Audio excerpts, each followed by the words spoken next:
Welcome to another episode of the Horn of African Digest, a weekly prepared program by African Renaissance Television Services. Today we have the Horn of African panel discussion entitled Developments in Sudan and Somalia. What does this mean for the Horn of African region? With me to discuss the issue are Sonkor Gary and Meki Elmograbi. Sonkor is from Somalia. He is in Puntland, and Meki is in Khartoum. Meki is a press writer and former Sudanese diplomat in Washington, D.C. He is currently a media consultant on media issues in the fields of economic development and stability in Africa with MC Media. Sonkor is speaking us, as I said, from Puntland, and Meki is in Khartoum. Thank you both for being with us today. We appreciate your sparing of your time to share your thoughts with us. It's an absolute privilege and pleasure to have you here in our program. We're discussing today, as you know, the ongoing challenge in both Somalia and Sudan, both of which are significant players in the Horn of African region, and both of which border Ethiopia by long kilometers. But as Ethiopia contends with its own national challenges, particularly in the context of its conflict in the north of the country, both Somalia and Sudan face their own hurdles. Today's Horn of African Digest will focus on these national challenges and the wider implications for the whole region. I would like to start with Meki. Welcome again, Meki. I want to start with you. With the following question about Sudan. You are in Khartoum, so the country has been rocked with mass demonstrations since the end of last month, and the military takeover, people say, have devastated the country's fragile transition to the civilian rule. And so for the sake of our viewers, Meki, could you give us ground-based, because you're there, ground-based analysis and view on this demonstration activity going on in Khartoum and some other cities in Sudan, and what precisely are people demonstrating about, and how is the interim government managing the situation overall, in your view, Meki? Thank you. First of all, I'm very thankful for the interview and for you and for your honorable guest. And it's good to be again with the Horn of Africa colleagues and friends to discuss Horn of Africa stability issues, which are very connected with each other. If you look at the history of Sudan, I think what is happening now is matching with the history of Sudan. Unfortunately, the history of political instability in Sudan is started even from the independence of Sudan. The rebel movement started even before the independence of Sudan in 1955. But the good side from Sudanese politics is that Sudan practiced before three democratic periods. Definitely, Sudan faced several military takeovers. This is not the first. I hope it will be the last. But the good thing now in Sudan is that the international community intervention in Sudan is pushing again all Sudanese parties to sit on a table and come again to the dialogue. I don't like to be helped by the international community, the United Nations, the Western countries, but this is the reality now. Now there is a dialogue. If you want to know what is the real problem now that pushing the young generation into the street, they don't want the military-civilian partnership. But when you look at the political parties and Sudanese experts and even journalists and all of them, especially from older generation like me, they know that there is no way out from having a military-civilian partnership, because if you exclude the military and if you exclude any party from this dialogue, it will collapse again. And this is what we experience throughout the history of Sudan. One more point on this issue, even I praised the latest United Nations initially for dialogue, but I know and I realize, and my position is still, the Western countries, they use these things to redesign the political arena in Sudan for the sake of their interests, not for the sake of Sudanese people. And now they want to use what they call it from the side of United States, the carrot and the stick. They offer incentives and they mediate in dialogue, but in the same time, they are using the sanctions. Using the sanction is not helping Sudan at all. Using the sanction represent the Western ambitions in the Horn of Africa, in the Africa. They want to put pressures on the military side, not for the democracy or not for the democratic change, but for their own agenda. And this is why I can see that there is still a black point in their intervention and mediation. Okay, thank you. So let's dwell more on that one, specifically the issue of sanction. How should we view the sanctions as a threat to African economies, including Sudan? Because, you know, as you might have heard, I'm sure you have, Ethiopia is currently facing the same problem with being suspended or removed from the Growth and Opportunities Act that the United States government has given for the country for duty-free or tariff-free export. So it's one part of a sanction against one country, and with the Sudan as well, as you said, carrot and stick. This might be the stick. So how does it actually influence the African economies, such sanctions, from your expertise? Yes, I just participated yesterday in a conference, a Zoom conference in the United States regarding the sanction. Luckily, we have friends from the United States. We have American friends that they are against the sanctions. And they are raising the same questions. If the incentives and the benefits in AGWA or any trade exchange with US and Africa, is it for the government or for the people? If it is for the people, it should continue. If it is for the government, that is another issue. Also, I said to them, usually you are shouting and screaming, why China in Africa? Yes, China will come to Africa if you sanction African countries, if you threat African economies. The African people are not helpless. They will find a way out. So if you need to get along with them, stop the issue of the sanction. And the sanctions is not just threat to the African economies, it is a violation for human rights. And this has been raised even in the United Nations Human Rights Council. They issued a decision during the former regime time that the sanction, the US sanction, is a violation for human rights in Sudan. And definitely, if you follow other cases from other African countries and even other countries in the world, as my American friends mentioned in the Zoom conference just yesterday, it is a threat, it is a violation for human rights, and even it is bad for the US economy, and it opened the door for Africa and all the world for an advantage for other countries when they compete, United States in Africa. Okay, so just before I jump to make Sonkor, one last question to you, Meki, on the issue of sanctions. As there has been a change with the U.S. government's Horn of Africa representative, Ambassador David Satterfield has been appointed replacing the former envoy.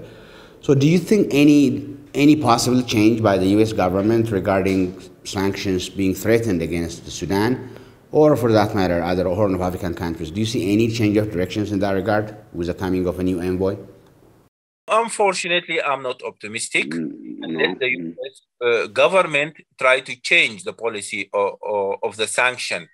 And that is even practiced against Ethiopian people and Ethiopia. We are very proud that the Ethiopian stand is similar to all African independent and free countries that they rejected these pressures.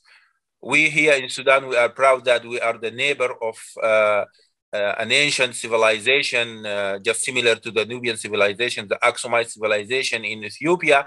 We are proud that we are the neighbor for the only ever independent country in Africa, Ethiopia. And this is what I expected from our Ethiopian brothers and sisters, Windimoch, that they don't bow down for the American pressures. They respect their history, they respect their country, they respect their dignity. And it is not just a matter of dignity. If we speak in economic language, Ethiopia has other alternatives, and they are aware how to use these alternatives, so that it is a threat, real threat to Africa, and actually it is a real threat to United States itself. My advice to the new special envoy to Horn of Africa, Ambassador Satterfield, my advice to him: don't repeat the failed policies that practiced by United States before. Now you are in a different world. Now Africa and the new African generation, just like the people in Sudan, the young people in the street, even I don't agree with them in the rejection to the military civilian partnership, but I am also proud that they are so brave that they say no, and they continue to say no, and definitely they will say no for any invader to their country. Okay, thank you so much. So let me give a chance to Sonkor now. The following question is for Sonkor. It's regarding Somalia. As you know, Sonkor is in Puntland. So there has been several delays on the parliamentary elections in Somalia, and after successive delays, as you know, the coming February 25, it's anticipated that those elections are going to be held. But this has been a situation in Somalia, and the president mandate has been extended against the constitution. And with this situation, could you please explain to our viewers the key issues that have arisen since the announcement or the postponement of the election, and the impact that it would have on the overall stability in the Somalia and in the Horn of Africa? Well, first of all, the final decision of the Council of Presidentials and the government to hand over a deadline on the election of this election by 25th of February, which is almost less than 1 month from now, have cooled down the political temper that was rising in all over Somalia since February 8th, which is supposed to be the mandate of the president. Mm-hmm. The delay in Somalia have created an environment where ambiguity and suspicion increase from all sides of political discussion. People start to distrust the whole process. Several times have been attempted a military or an armed rebellion, which have subsided. So this final and the process that have started timely, mm-hmm. it has improved a smooth, transparency election that hopefully will happen from today till the last 25th of February. Mm-hmm. So that means we are now on the right track, and mm-hmm. the prospect is a smooth transition or a smooth election process. I would like to believe, or I would like to share your optimism that Somalia is on the right track. That being as it is, I just wanted to push a little bit further on this one. If you could explain the tensions that have arisen between the President Formaggio and Roble, because the president has been accusing the prime minister of corruption, and the tension has been simmering for a while. And how is it that situation is going to impact the 25th of February election? Exactly. It's another Somali political drama that once in a while is very common in the political sphere of Somalia, where even though the last time the president accusing the prime minister of corruption and mismanagement and failure of government, and the prime minister calling the president as a coup to his own government, that was a little bit abnormal even in Somalia, and of course in global political circles. But it has also subsided after a general agreement of the election process have been settled down, and the beautiful statement of the president after this the agreement in Mogadishu was that the nation is on an election process, and he hopes for everybody good luck. And at the same time, he underlined that the process hopefully will go as decided on by the signatories, which means the political process now is not in the center, but in the regional powers. Right now in Puntland, the process is going on smoothly. Jubaland, and every so on. All the states are conducting the process. Of course, there are some people calling not to the standard that have been agreed. There's always some noises behind every election that comes up. And I will admit that it may come on parliament where a lot of people will call that have not been processed properly. But the majority of Somali believe that any form of election is better than non-election. Yeah, I think that's a very interesting point. Any form of election is better than not election, no election at all. That's beautiful. So let me get back to Meki on a different subject. I just wanted to have your views shared with our viewers regarding the Grand Ethiopian Renaissance Dam. People call it GERD. It's a very important project, as you would know. That's not beneficial only to Sudan and Ethiopia, but also the whole riparian states. So, what are your points of view regarding this project and its impact on the relationship between Sudan and Ethiopia and the entire Horn of African people, Nile riparian countries? Thank you, Meki. My stand on the GERD, the Grand Ethiopian Renaissance Dam, as an African advocate for the development of Africa, is that the GERD is a model for African development mega project, and we should and always we defend the GERD from this angle to let other African countries to learn from the Ethiopian lesson how the people of Ethiopia and the three generations donated in this in the GERD, and the GERD is built by Ethiopian people, their money. This is as an African advocate for development in Africa.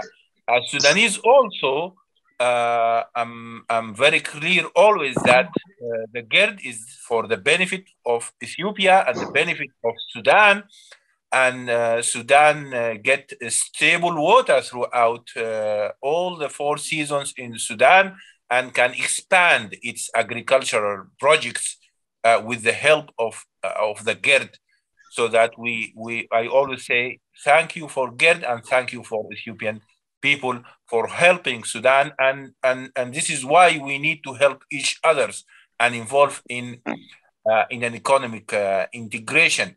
And I think if someone or some country they don't want Sudan to expand its agricultural project, this is why they are doing things against the GERD. Not just some actors in Africa, even the actors from the Western countries and the actors from maybe other places in the area. Definitely, they don't want Africa to get the benefit of their land and their soil and their agriculture, and this is why they are against the GERD. Also, I just want to put an advice here to Ethiopia and Sudan. I always say to them, you need to define the priority of the strategic relation between Sudan and Ethiopia, and that will never happen if you just say we are brothers. This is not enough. I wrote an article on this issue during the tension on the borders. I said the devil of the war is peeping behind the door. The devil definitely is not Ethiopian, is not Sudanese. And we should stop the devil of the tension and the war between Sudan and Ethiopia, and that will never happen unless we have an economic integration between the countries. We as Sudanese, when we go to Ethiopia, they say that we are brothers, but when it comes to business, we are foreigners, just like other foreigners. Ethiopian workers and investors, when they come to Sudan, we say to them, you are our brothers, and we welcome them in our homes, and we believe that they are honest and dedicated people. But when it comes to the regulation, they are foreigners. They are sometimes illegal immigrants. So that there is no something on the ground proves that the economic integration between Sudania and Ethiopia is real. It is not real, and we should confess that. And definitely we should blame people that they missed the opportunity. I say that Bashir's regime and Malak's time, there was a strong government, but they depend on the political and security cooperation. They didn't go to the economic integration. And also I call here upon His Excellency, the Prime Minister of Ethiopia, Abiy Ahmed, and I call also for Burhan, General Burhan, the chief of the Sovereignty Council in Sudan, to go to economic integration and to open the 7 border markets along the Ethiopian-Sudanese borders. If we open these border markets, we integrate the economies. I'm a part of African Forum in Sudan, and one of the priority of the African forums, which comprise of journalists and experts and writers and activists, one of our priority is that we need to understand that the strategic relation and integration between Sudan and Ethiopia, it's something, it is must, and it have more priority than the strategic relation with any other country with Sudan. Thank you, Mickey. Just since you said you reached out to Abiy Ahmed, the Prime Minister, and General Burhan, in relation to that, as you know, the second most powerful person in Sudan recently visited Ethiopia. Most people didn't actually expect that to happen. I mean, they were surprised. And he met with Ethiopia's Minister of Defense, Abraham Belai, who actually said lots of positive things about the visit. So what impacts do you think this would bring about with the relationship between the two countries? I know, as you rightly said, saying we are brothers is not enough. We have to economically integrate. So do you see this as a new beginning, or just one another diplomatic maneuver? Can I interrupt? Sorry for interrupting. Sure. But I just want to make a note that Mekki beautiful, ambitious plan to have Sudan, Ethiopia, and perhaps including Somalia and Horn of Africa, Eritrea, Djibouti. This is a beautiful visionary plan of economic integration. It was a recently topic that have been entertained over the region, but I think that we are missing the point that a political settlement and security settlement will be the parameters and the foundation to have an economic integration, where borders between Sudan, Ethiopia, Somalia, Djibouti, all the states can intertrade. And following up on your previous question of sanctions that is affecting Ethiopia and Sudan, if we have a market, a regional market integrated and working together, then even the sanction can be absorbed without any difficulty. But each state standing alone, it will be difficult for itself to talk about dealing with sanctions and the economic problems that we have all in the region of Africa. Sorry for my interruption. No, that's okay. But I mean, it's all about which comes first. As Mickey was saying, the economic integration should come first, and then he probably would see it the other way around, whereby security always precedes economic integration. But a combination of the two probably would be more sensible direction in the relation between countries, especially in the Horn. So getting back to Mickey, so what do you make out of the visit by the general, the second most important person in the Sudan, which many say it was a new experience as of recently souring relationship between the two countries? This is the normal relation should be like that. I'm pretty sure that the visit of General Hemeti, the deputy or the vice president of the Sovereignty Council, comes with a total agreement with Burhan and with all other actors in Sudan.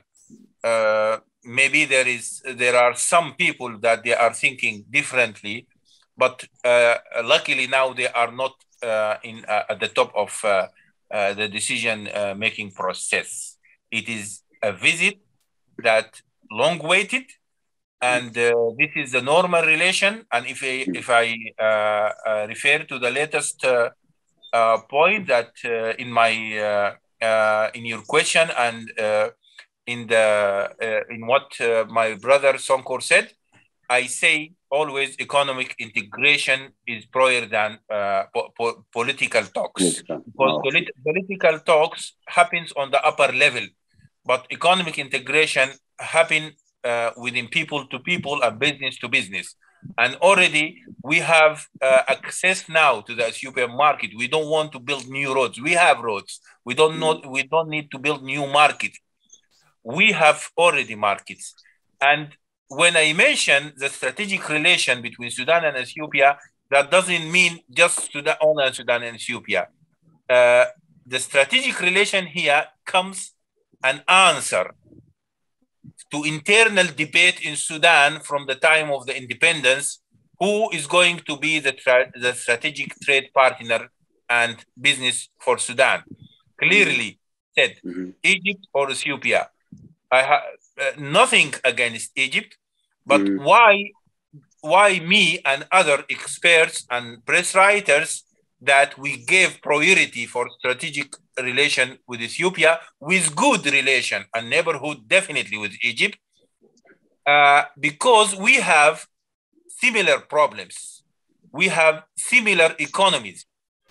We are facing the same issues inside our countries. We have the ethnic things and the tribal things. We need to share from each other's our experiences. Egypt has a different political structure from Sudan and different strategic allies in the region or in the world. But we have the same story.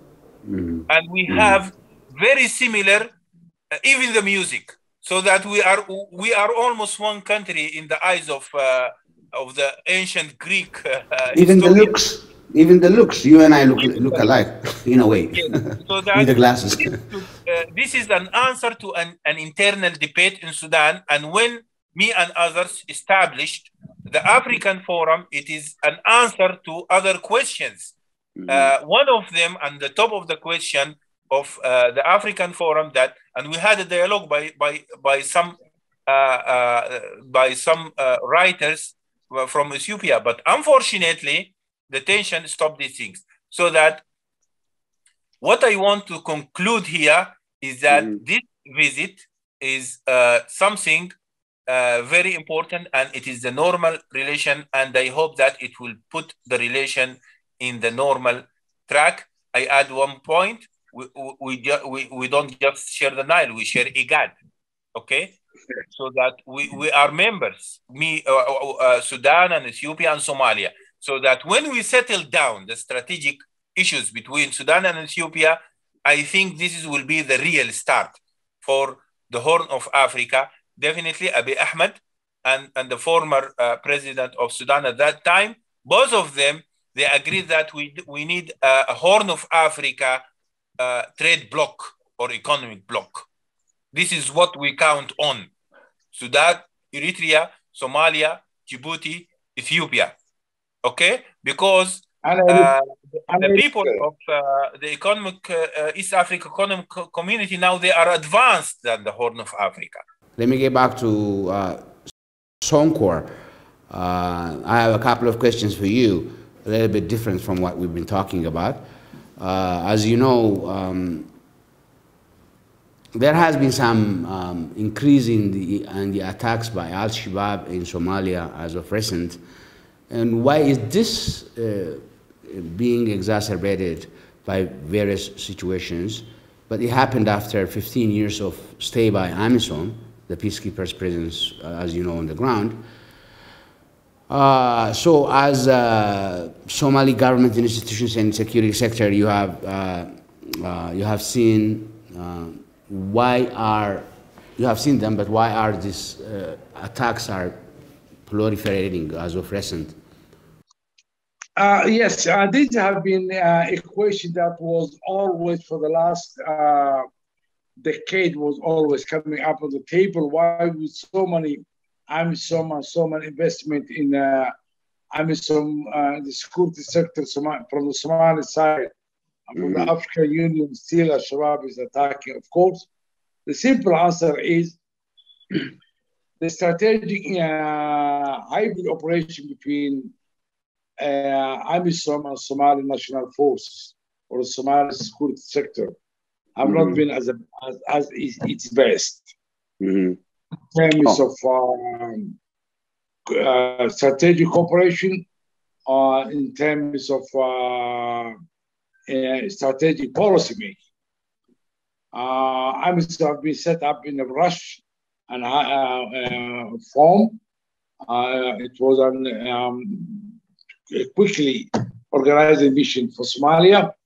And since 2007, the mandate and the operations involving AMISOM and Somalia have not been the same. Luckily, lately, there have been an agreement where a hybrid operation between Somalia and AMISOM and the UN have been agreed upon. And this has a mandate for 33 months, the recent agreement. This gives a new opportunity and a new modality of cooperating, which probably and hopefully, and I'm confident on, that in a 2 years from now, the shape of the security apparatus in Somalia and AMISOM will be much better than now. And remember that this is the first time we are talking seriously of a transitional plan where the Somali force must take over the responsibility from AMISOM on a timely manner. So simply starting to talk and simply start to plan, it may delay, it may take more than the resource needed, but just the planning and the principle and the agreement gives us a big opportunity where this is going to happen. If not as planned in 2 years, perhaps it could happen. It could happen in 2 years or 4 years. Okay, like eventually the security of Somalis is always has to be on the hands of the Somalis themselves. But as you know, lately there have been some ongoing meetings in Addis Ababa regarding the future of AMISOM, and there has been some information that we've been gathering where the peacekeeping force will be transitioning from AMISOM to some sort of an African Union transitional mission in Somalia. So what kind of a transition is that? I mean, if the information is the information accurate, and is that a transition to what kind of arrangement, and why is it taking place at this time, and then what impact would it have to Somalia altogether, in your opinion, Senko?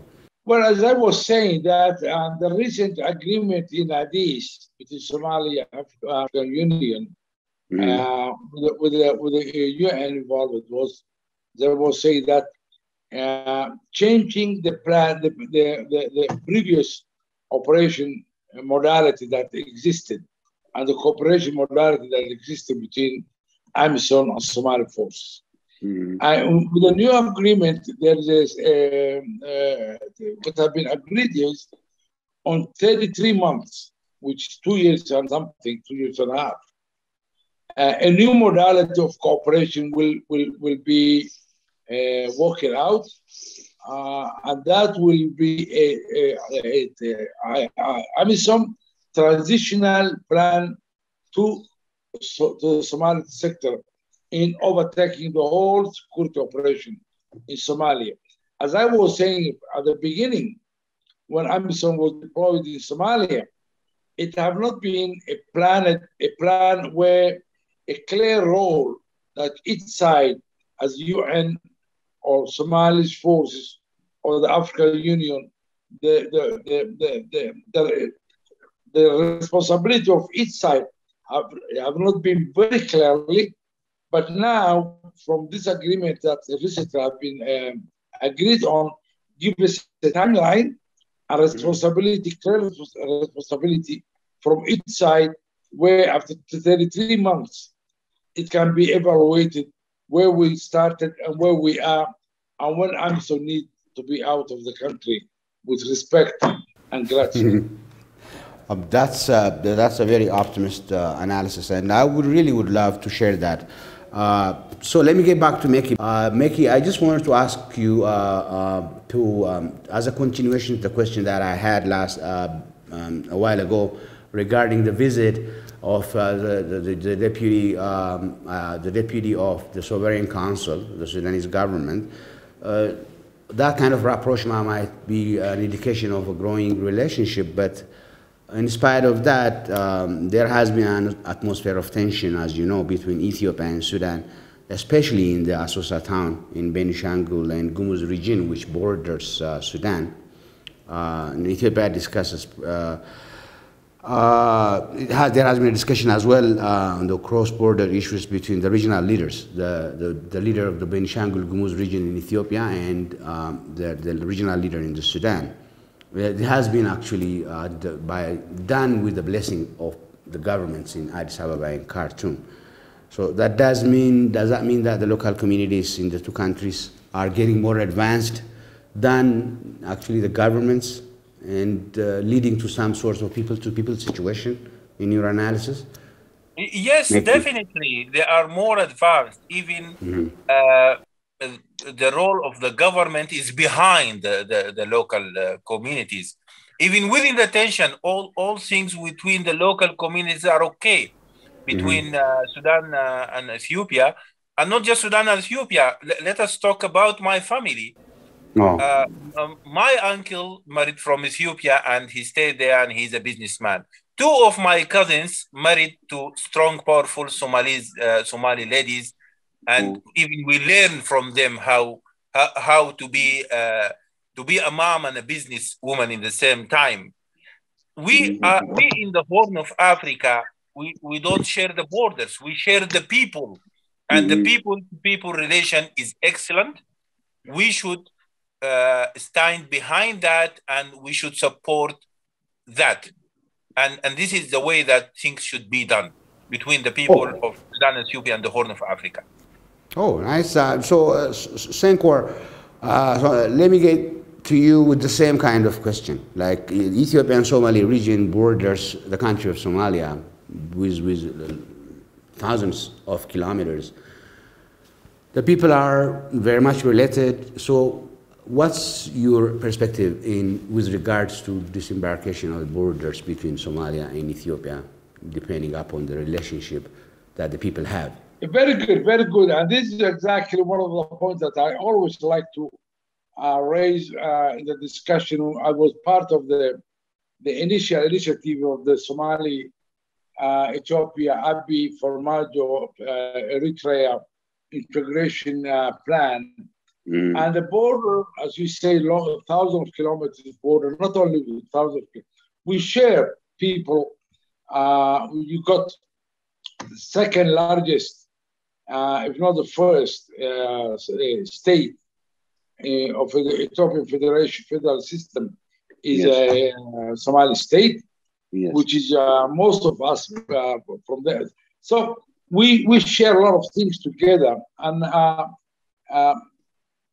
the integration, economic integration, and social and political and everything need to start. This is a good start what Abiy and Formaggio started, but it needs to go down and go down to the real issues on the table.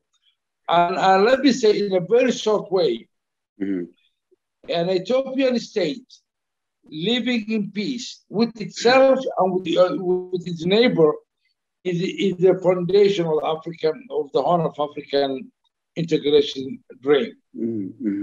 When Ethiopia is in peace with itself and peace with the region, the whole region will move on.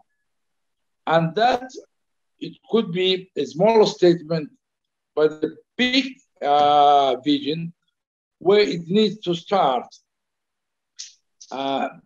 Demarcation of the border between Somalia and Ethiopia. As you know, Somalia and Ethiopia share a long border which needs to be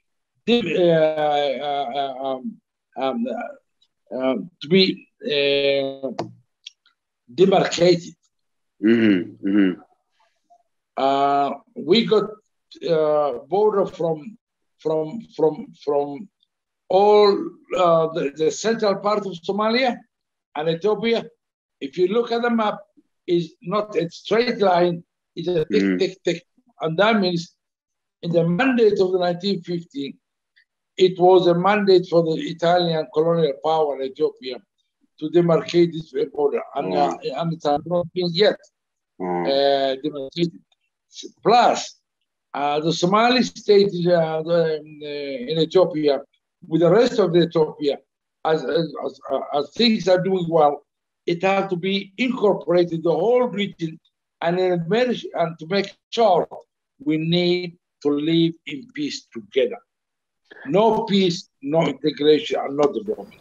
That's very true. I mean, I wish we never had borders between Somalia and Ethiopia. Personally, I mean, even between and Sudan and Ethiopia, the Horn of Africa altogether. But I didn't know actually, until you said it today, the dot demarcation was done by the colonialists, and why has it not been demarcated all these years?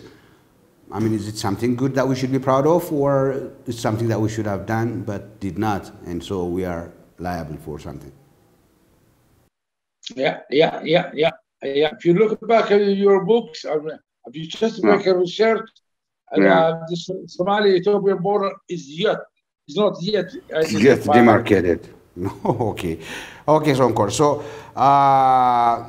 just briefly, very briefly, Sonkor, before I give you the floor for both of you to summarize your reactions, As you know, the Ethiopian crisis, the instability that we have faced in Ethiopia due to the crisis in the northern region. In your view, how, if at all, this conflict has impacted Ethio-Somali relations? Like more specifically, how would you characterize the nexus between Ethiopia's crisis and the Somali regional state of Ethiopia in the country of Somalia? I know it's a very wide question, but I would love if you could give me just a brief explanation. Yeah, I would. Yeah, I understand, but I will try to make it very short. We are directly, probably Somalia more than any other state in the country, in the whole of Africa. We are directly impacted by everything that happens in Ethiopia. And we have that experience for the last 20 years. Ethiopia was a major stakeholder, positively or negatively, always involved in Somali affairs. So it is our deep concern to have an Ethiopia living in peace with itself and with the rest of the region. The recent crisis in Ethiopia, it was something that was looked upon intensely and concerns. And for example, if Ethiopia breaks down, we will be affected by number one member of the region because we share not only the border people, so we share trade, we share security. We are dealing with a war against terror together, and everything is everything. Even your currency is impacted in our economy. If you look at most of the regions in Somalia, the Ethiopian birr is easily exchanged, and so it affects us from security to the economy to the social and to our future plans. So that's why we are always concerned about what's happening in Ethiopia, and what we want for Ethiopia is, again, live in peace with itself and with the rest of the region, starting from Somalia. Thank you very much, Sonkor. Let me summarize that, finalize with this question. I mean, this age of disinformation, as many call it, Ethiopia specifically has been subjected to a barrage of disinformation, fabricated stories, outright lies, seemingly organized by a lot of large-scale media in the world. So with this phenomena that we have, Ethiopia has been challenged for so long, a couple of years altogether. What's the situation in Sudan and Somalia? Did you face the same kind of problems like Ethiopia did? Have you been barraged with this falsified information? First, let me go to Meki and then Sonkor. Thank you. I just want to mention here an article written by a Western writer about Sudan when Sudan started to have a peace process. Do you know what did he write? And you can Google it. Give war chance. He wrote that. Yeah, I think I read it. Yeah, war a chance. Give war chance. War a chance. Yeah. His argument is that we didn't finish our job. We want to reshape Sudan, and that will never happen unless there is war. And give war chance. I said to my African colleagues, this article should be a day in the history, the day that this article published.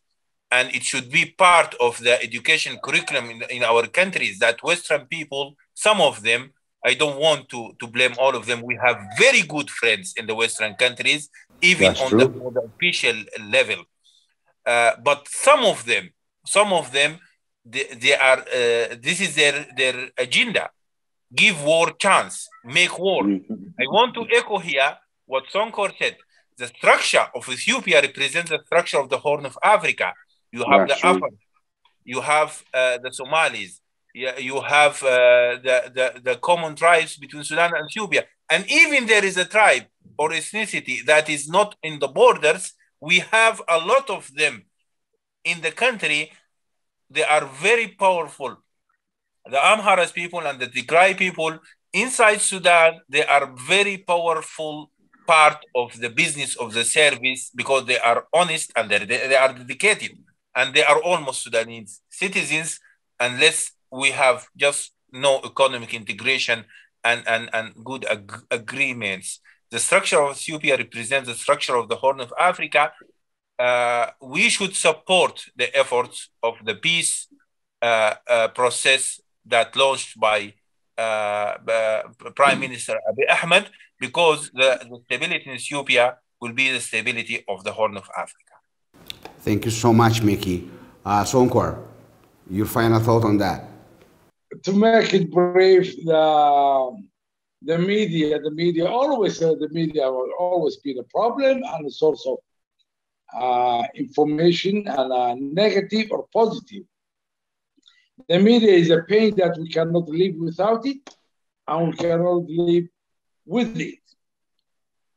It's something that we have to accept. Of course, the question was, is the impact in Somalia? In the age of the IT, information technology, we don't need to have and spend time and resource to complain about what the media is saying about us. Perhaps it is new for Ethiopia, where Ethiopia have always been proclaimed by the Western media and as a lure of Africa. Ethiopian ears have never heard nothing bad about Ethiopia. So that's why my brothers from the other side of the border, Ethiopians, are always complaining of the recent media attacks.